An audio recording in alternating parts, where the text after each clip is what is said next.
নগাঁও দিন দুপৰীয়াতে ডকাইতৰ টাৰ্গেট পিতৃ কইনা বেংকৰ পৰা উলিয়াই অনা ধন লুটাৰ চেষ্টা কৰে দুৰ্বৃত্তৰ দলে বাইকেৰে যোৱা পিতৃ কইনাক লুটপাটৰ চেষ্টা কৰে দুই দুৰ্বৃত্তই দিলীপ গায়ন নামৰ লোকজনে বেংকৰ পৰা উলিয়াইছিল 1 লাখ টকা কন্যাৰ বিয়াৰ বাবে দিলীপ গায়নে বেংকৰ পৰা উলিয়াইছিল ধনখিনি দিলীপ গায়নৰ লগত আছিল কন্যা নীলাক্ষী গায়ন বেংকৰ পৰা উভতাৰ পথত পিতৃ কইনাৰ পৰা ধন কাঢ়ি নিয়াৰ চেষ্টা কৰে দুই যুৱকে ভয়ংকৰ দুৰ্ঘটনাত পতিত হয় ভুক্তভোগী পিতৃ কইনা নতুন বজাৰৰ এলআইসি কাৰ্যালয়ৰ সন্মুখত দিন দুপৰতে ঘটনাটো সংঘটিত হৈছে লুটপাটৰ চেষ্টা চলোৱা হয় পিতৃ কন্যাক লুটপাটত ব্যৰ্থ হৈ ঘটনাস্থলীৰ পৰা পলায়ন কৰে দুই দুৰ্বৃত্ত ঘটনা সন্দৰ্ভত ইটাচালি আৰক্ষীয়ে আৰম্ভ কৰিছে তদন্ত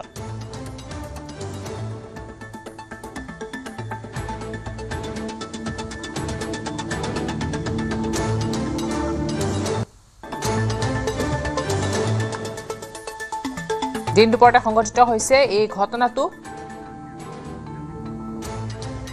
পিতৃ কন্যাক আক্ৰমণ কৰিছে বেংকৰ পৰা উলিয়াই অনা ধন লুটাৰ চেষ্টা কৰিছে দুই যুৱকে দুৰ্বৃত্তৰ দলে এখন বাইকত আহিছিল পিতৃ কন্যা আৰু ইফালৰ পৰা অহা আন এখন বাইকে আক্ৰমণ কৰে আৰু এনেদৰে ৰাস্তাতে বাগৰি পৰে পিতৃ কন্যা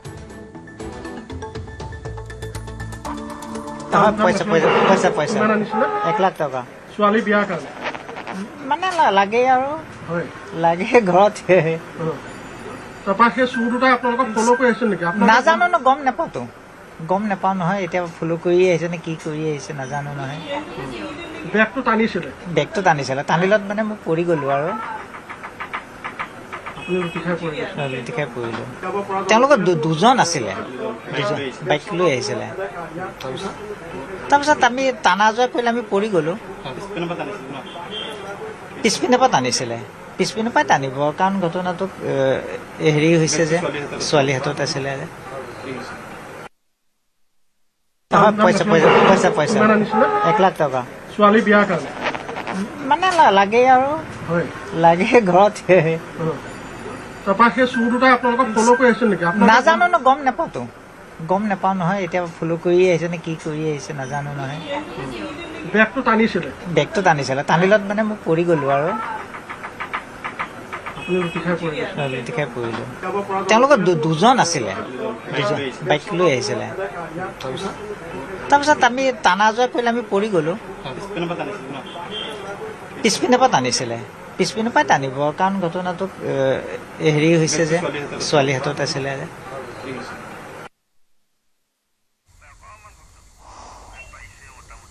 দিন দুপৰতে ডকাইতৰে টাৰ্গেট কৰিলে পিতৃ কন্যাক বেংকৰ পৰা উলিয়াই অনা ধন লুটাৰ চেষ্টা কৰিছে দুই যুৱকে এখন বাইকত আহিছিল দুজন যুৱক আৰু ছোৱালীগৰাকীৰ হাতত থকা বেগটো টানি নিবলৈ চেষ্টা কৰে আৰু তাৰ পিছতে সংঘটিত হয় দুৰ্ঘটনা পিতৃ কন্যাৰ বাইকখন বাগৰি পৰে সেই দৃশ্য দেখিবলৈ পোৱা গৈছে বাইকেৰে যোৱা পিতৃ কন্যাক লুটপাটৰ চেষ্টা কৰে দুই দুৰ্বৃত্তই দিলীপ গায়ন নামৰ লোকজনে বেংকৰ পৰা উলিয়াই আনিছিল 1 লাখ টকা আৰু সেই 1 লাখ টকা লুটাৰ চেষ্টা কৰিছিল দিন দুপৰতে সংঘটিত হৈছিল এই ভয়ংকৰ ঘটনাটো আৰু এই বিষয়ে সবিশেষ জানিবলৈ আমি সংযুক্ত হৈছো পোনপটীয়াকৈ আমাৰ নগাঁৱৰ সাংবাদিক নীলোৎপল বৰাৰ সৈতে নীলোৎপল দেখিবলৈ গ'লে এক দিন দুপৰতে সংঘটিত হৈছে এক ভয়ংকৰ ঘটনা বুলি ক'ব লাগিব দিন দুপৰতে এনেদৰে ধন লুটাৰ চেষ্টা কৰিছে নিশ্চয় প্ৰিয়ংকা নগাঁও চহৰত বৰ্তমান চিলনিচৰে ব্যাপক সন্ত্ৰাস চলাইছে নগাঁৱত কেইবাটাও ঘটনা সংঘটিছে মই বৰ্তমান যি স্থানত উপস্থিত আছো এইখন যি নৌ পাৰ্কিঙৰ বৰ্ডখন দেখিছে এই বৰ্ডখনৰ ওচৰতে কিছু সময়ৰ পূৰ্বে এখন যি বাইকত আহিছিলে পিতৃ কন্যা দিলীপ গায়ন আৰু নীলাক্ষী গায়ন তেওঁলোকৰ ঘৰ হৈছে পুৰণি গুদামৰ ভৰাগুৰিত তেওঁলোকে নগাঁৱৰ পাঞ্জাৱ নেশ্যনেল বেংকৰ পৰা তেওঁলোকে ধন উলিয়াইছিলে 1 লাখ টকা নগদ উলিয়াইছিলে আৰু কেইদিনমানৰ পিছতে যিটো নীলাক্ষী গায়নৰ বিয়া বিভিন্ন ধৰণৰ বজাৰৰ সমাৰোহৰ কথা আছে গতিকে তেওঁলোকে তাৰ পৰা নগদ ধন উলিয়াইছিলে আৰু নগদ ধন উলিওৱাৰ পিছত উলিয়াই পেলাই যে ঘৰলৈ পুৰণি গুদামলৈ এই দিশে গৈ থকা অৱস্থাতে যি এখন বাইকত অহা চিলনিচৰ দলে এইখিনিতে নীলাক্ষী গায়নৰ যিটো বেগ আছিলে পিছফালে বহি থকা নীলাক্ষী গায়নৰ পৰা বেগটো থপিয়াই নিয়াৰ চেষ্টা কৰিছিলে কিন্তু বেগ থপিয়াই নিব নোৱাৰিলে কিন্তু চিলনিচৰে টানা আজোৰা কৰাৰ ফলত নীলাক্ষী গায়ন আৰু দিলীপ গায়ন দুয়োগৰাকী বাইকৰ পৰা পৰি যায় আৰু যথেষ্ট আঘাত পায় ইয়াৰ পিছতে ওচৰৰ এখন যিটো ফাৰ্মাচী আছে হিমানী মেডিকেল তাতে ফাৰ্ষ্ট এড দিয়া হয় আৰু তেওঁলোকক ঘৰলৈ যাবলৈ দিয়া হয় অৱশ্যে দুৰ্গক্ৰমে টকাৰ বেগটো নিব নোৱাৰিলে আৰু তেওঁলোকে চিলনিচৰৰ দলটোৱে যি টকা নিবলৈ চেষ্টা কৰিছিলে সেই ক্ষেত্ৰত বিফল হ'ল কিন্তু মই এটা কথা ক'ব লাগিব যে এইটো এটা ঘটনা আজি নিব নোৱাৰিলে ইয়াৰ কেইদিনমান পূৰ্বে আমি এটা বাতৰি সম্প্ৰচাৰ কৰিছিলোঁ তাতো চিচিটিভিত স্পষ্ট হৈছিলে তাতো এগৰাকী মহিলাৰ পৰা চেইন টানি লৈ যোৱা দেখিবলৈ পোৱা গৈছিলে আজিৰ পৰা 3 দিন পূৰ্বে যি কংগ্ৰেছৰ যিটো কাৰ্যালয় আছে নগাঁও জিলা কংগ্ৰেছৰ যিটো কাৰ্যালয় নগাঁও জিলা কংগ্ৰেছৰ কাৰ্যালয়ৰ সন্মুখৰ পৰা এখন গাড়ীত গহনা আছিলে তাৰ পৰা বাইকত অহা দুখনকৈ বাইকত অহা দুৰ্বৃত্তৰ দলে প্ৰায় 3 লাখ টকাৰ গহনা লৈ গৈছে গতিকে মই এগৰাকী স্থানীয় দোকানী আছে এইখিনিৰে এগৰাকী ব্যৱসায়ী আছে মই জানিব চেষ্টা কৰিম আপোনাৰ যে আপোনালোকৰ এই দোকানৰ সন্মুখতে এটা ঘটনা হৈছে পিতৃ কন্যা দুগৰাকী আহত হৈছে পিতৃ কন্যা দুগৰাকী তাৰমানে আহি থাকোঁতে হেৰিয়াত দুজন মানে বাইক লৈ অহা ল'ৰাই বেগখন টানিবলৈ ধৰিছিল হয় টনাৰ লগে লগে তাৰমানে নিব নোৱাৰিলে তাৰমানে তেওঁলোক কিন্তু এইটো চাওক দিন দুপৰতে হৈছে হয় দিন দুপৰতে এনেকৈ যথেষ্ট চিন্তনীয় কথা চিন্তনীয় কথা আৰু চিলনী চুৰৰ ঘটনা হৈ আছে হৈ থাকে মাজে মাজে হৈ থাকে নিশ্চয় মই পুনৰ কৈছোঁ প্ৰিয়ংকা যে নগাঁৱত বৰ্তমান চিলনী চুৰৰ সন্ত্ৰাস ইমানেই বাঢ়িছে কিছু পথ আছে নগাঁৱৰ আমোলাপতি সেই ঠাইত যাতে চিলনী চুৰে চুৰিকাণ্ড কৰি পলাব নোৱাৰে তাৰ বাবে কিছুমান বেৰিকেড দিয়া হৈছে অৰ্থাৎ ৰাইজে বেৰিকেড দিছে যাতে চিলনী চুৰ কৰি পলাব নোৱাৰে অৰ্থাৎ ইমানেই বেছি সন্ত্ৰাস হৈছে নগাঁও চহৰৰ অলিয়ে গলিয়ে চিলনী চুৰে পিন্ধাপিন্ধি ফুৰিছে কিন্তু এই ক্ষেত্ৰত নগাঁও আৰক্ষী যথেষ্ট বিফল নগাঁও আৰক্ষীয়ে চিলনী চুৰক গ্ৰেপ্তাৰ কৰাত আটক কৰাত বিফল হৈছে চিলনী চুৰক নিয়ন্ত্ৰণ কৰাত এই ধৰণৰ অপৰাধ নিয়ন্ত্ৰণ কৰাত বিফল হৈছে চামগুৰি ৰূপহী জুৰিয়া ধিং এইসমূহ অঞ্চলৰ পৰা নিতৌ চিলনী চুৰৰ দল আহে নগাঁৱত সন্ত্ৰাস চলায় নগাঁৱত বিভিন্ন লোকক লুটপাট কৰি গুচি যায় মই পুনৰ কৈছোঁ যে সাঁচতীয়া ধন বেংকৰ পৰা উলিয়াই আনোতে এতিয়া নগাঁৱৰ ৰাইজ সাৱধান হ'ব হ'ল নগাঁৱৰ ৰাইজে বেংকৰ পৰা ধন উলিওৱাৰ পিছতেই চিলনী চুৰৰ দলে তেওঁলোকক তাৰ পৰা অনুসৰণ কৰে আৰু ৰাস্তাত বেগ টানি লৈ যায় গহনা টানি লৈ যায় সোণৰ গহনাৰ দোকান চিলনী চুৰৰ যি বেংকৰ শাখাসমূহত চিলনী চুৰে সেই ঠাইসমূহত থাকে আৰু যেতিয়া দেখে যে কোনোবাই যথেষ্ট মূল্যৱান গহনা কিনিছে বা বেংকৰ পৰা 1 লাখৰ ওপৰত টকা উলিয়াইছে সেই মানুহজনক অনুসৰণ কৰে আৰু ৰাস্তাত বেগ থপিয়াই বা লুটপাট কৰি পেলাই গুচি যায় কিন্তু আচৰিত কথাটো হৈছে এখন নগাঁও চহৰ ইয়াৰ পৰা কিছু আঁতৰত আছে ইটাচিলি আৰক্ষী চকী ইফালে যদি চাওঁ তাৰপিছত আছে নগাঁও আৰক্ষী অধীক্ষকৰ কাৰ্যালয় ইফালে চালে আমি চাওঁ নগাঁও সদৰ আৰক্ষী থানা ইমান আৰক্ষীয়ে গিজগিজাই থকাৰ পিছতো চিলনী চুৰে কেনেকৈ নগাঁও চহৰৰ মাজমজিয়াত এনেধৰণে লুটপাট কৰিব পাৰিছে মই এই কথা কিন্তু মই আচৰিত পাইছোঁ ইমানকৈ যি চিলনী চুৰৰ দলে ইয়াত যি পিনপিনাই ফুৰিছে সন্ত্ৰাস চলাইছে নগাঁও আৰক্ষীয়ে প্ৰায়ে দেখিবলৈ পোৱা যায় যে বিভিন্ন ধৰণৰ চেকিং কৰে তালাচী কৰে আৰু চিলনী চুৰে ডাবল হেলমেট পিন্ধি অৰ্থাৎ হেলমেট দুটা পিন্ধি গ'লেই অপৰাধী মুক্ত নাই আগতে দেখিবলৈ পোৱা যায় যে ডাবল হেলমেট নিপিন্ধিলে বৰ্তমান আৰক্ষীয়ে ধৰে কিন্তু চিলনী চুৰৰ দলে কিন্তু ডাবল হেলমেট পিন্ধি আহে যাৰ পৰিপ্ৰেক্ষিতত সহজে আৰক্ষীৰ কাষেৰে পাৰ হৈ যায় আৰু তাৰপিছত বিভিন্ন লোকক অত্যাচাৰ কৰে বিভিন্ন লোকৰ পৰা ধন লুটপাট কৰে আৰু দিন দুপৰত সন্ত্ৰাস চলায় আৰক্ষীৰ বাবে যথেষ্ট লাজৰ কথা নগাঁও আৰক্ষীৰ বাবে যথেষ্ট লাজৰ কথা মই পুনৰ কৈছোঁ যে নতুনকৈ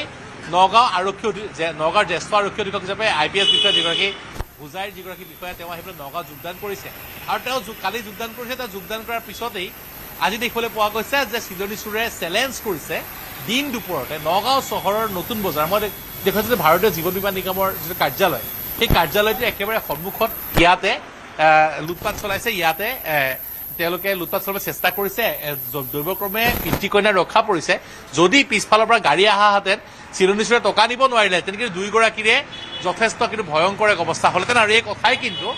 নগাঁৱৰ ৰাইজক পুনৰ সন্ত্ৰাসিত কৰিছে চিন্তিত কৰিছে যে চিলনী চুৰে নগাঁও যি হাৰত বৰ্তমান লুটপাট চলাইছে বা যি হাৰত বৰ্তমান নগাঁৱৰ অত্যাচাৰ চলাইছে দিন দুপৰতে যিদৰে পিন্ধাপিন্ধি ফুৰিছে চিলনী চুৰে এই কথাই কিন্তু নগাঁৱৰ ৰাইজক সন্ত্ৰাসিত কৰিছে আৰু এই ক্ষেত্ৰত নগাঁও আৰক্ষীয়ে কঠোৰ পদক্ষেপ লোৱাৰ প্ৰয়োজন আছে অন্যথা কিন্তু নগাঁৱত আৰু চিলনী চুৰৰ উৎপাত বাঢ়িব চুৰ ডকাইতি মানুহ যদি ঘৰত নাথাকে গৃহস্থ ঘৰত নাথাকিলে নগাঁৱত ডকাইতি হোৱাটো চুৰি হোৱাটো সাধাৰণ কথা কিন্তু এতিয়া দিন দুপৰতে পথচাৰীক এইদৰে লুটপাট কৰি নিয়া কথাই কিন্তু আৰক্ষীৰ হয় নিলোৎপল যিদৰে আপুনি উল্লেখ কৰিছে দিন দুপৰতে সঘনাই সংঘটিত হয় আৰু তাৰ পিছতো যেন কোনো ধৰণৰ ভূক্ষেপ নকৰে আৰক্ষীলে যেন ভয়ে নকৰে কোনো ধৰণৰ কেৰেপে নকৰে চিলনী চুৰে তাৰে এটা কথা প্ৰকাশ পাইছে কাৰণ এতিয়া দিন দুপৰতে আপুনি সঘনাই হোৱা বুলি কৈছে আৰু আৰক্ষীলে যেন ভয়ে নকৰে আৰক্ষীৰ সন্মুখেৰে পাৰ হৈ যায় এনেধৰণৰ চিলনী চুৰ নিশ্চয় প্ৰিয়ংকা আৰক্ষীলৈ ভয় কৰা হ'লে দিন দুপৰত নগাঁৱৰ বিভিন্ন বেংকৰ পৰা ধন উলিয়াই নিয়া বিভিন্ন জুৱেলাৰীৰ পৰা গহনা কিনি নিয়া বিভিন্ন ঠাইৰ পৰা অহা যিসকল লোক আছে তেওঁলোকক লুটপাট কৰিবলৈ সাহস নকৰিলেহেঁতেন আজি এগৰাকী পিতৃ কন্যা আজি পিতৃয়ে তেওঁৰ কন্যাৰ বিয়াৰ বাবে তেওঁ ধন উলিয়াইছে ধন উলিয়াই পেলাই ঘূৰি আহোঁতে ৰাস্তাত এইদৰে লুটপাট কৰিলে মই দেখুৱাইছো এখন যিখন বোৰ্ড এই বোৰ্ডখনৰ ওচৰতে ইয়াতে যিটো ঘটনা সংঘটিত হৈছিলে CCTVত সমগ্ৰ ভিজুৱেলছ ইতিমধ্যে আবদ্ধ হৈছে আমি নগাঁৱৰ যি আমি CCTVত ইতিমধ্যে দেখুৱাইছোৱেই যে CCTV ভিজুৱেলছ এই বোৰ্ডখনৰ ওচৰতে আজি নগাঁৱৰ পাঞ্জাৱ নেশ্যনেল বেংক নগাঁৱৰ মাৰোৱাৰীপট্টি পাঞ্জাৱ নেশ্যনেল বেংকৰ পৰা আহি আছিলে আৰু আহি থকাৰ অৱস্থাত এইখিনিতে বেগ টানিছিলে বেগ টানাৰ ফলত ইয়াত পিতৃ আৰু কন্যা দুয়ো পৰি গৈছিলে আৰু দৈৱক্ৰমে টকাখিনি দিব নোৱাৰিলে কিন্তু দুয়োগৰাকী আহত হৈছে যদি পিছফালৰ পৰা গাড়ী আহি থকা হ'লে হয়তো বহুত ডাঙৰ এটা দুৰ্ঘটনা সংঘটিত হ'লহেঁতেন কিন্তু কিদৰে পাৰিছে চিলনি চুৰি কৰিব আৰক্ষী ইমান তালাচী কৰে য'তে ত'তে জৰিমনা কৰে বিভিন্ন লোকক জৰিমনা কৰি থাকে ইঞ্চুৰেঞ্চ নাইকিয়া পলিউশ্যন নাইকিয়া হেলমেট নাইকিয়া এইসমূহত জৰিমনা আৰক্ষীয়ে কৰি থাকে কিন্তু এনেধৰণৰ চিলনি চুৰক কিয় ধৰিব নোৱাৰে আৰু নগাঁও চহৰৰ অলিয়ে গলিয়ে চুৰি হৈছে গৃহস্থ নাথাকিলে এতিয়া নগাঁৱত এটা কথা এনেকুৱা হৈ পৰিছে যদি আপুনি ঘৰত নাই যদি গৃহস্থ নাই তেন্তে সেইখন ঘৰত চুৰি হোৱাটো খাটাং তাৰপিছত সেই কথাটো ৰাইজক অতিষ্ঠ কৰিছে কিন্তু এতিয়া দিন দুপৰতে বেংকৰ পৰা জুৱেলাৰী দোকানৰ পৰা যিসকল লোক ওলাই আহে তেওঁলোকক টাৰ্গেট কৰি দিব পাৰিছে আৰক্ষীয়ে এটাও চিলনি চুৰ ধৰিব পৰা নাই এই কথা কিন্তু নগাঁও আৰক্ষীৰ দুৰ্বলতা পুনৰ উদঙাই দেখুৱাইছে নিশ্চয়কৈ ধন্যবাদ জনাইছো নীলোৎপল আপোনাক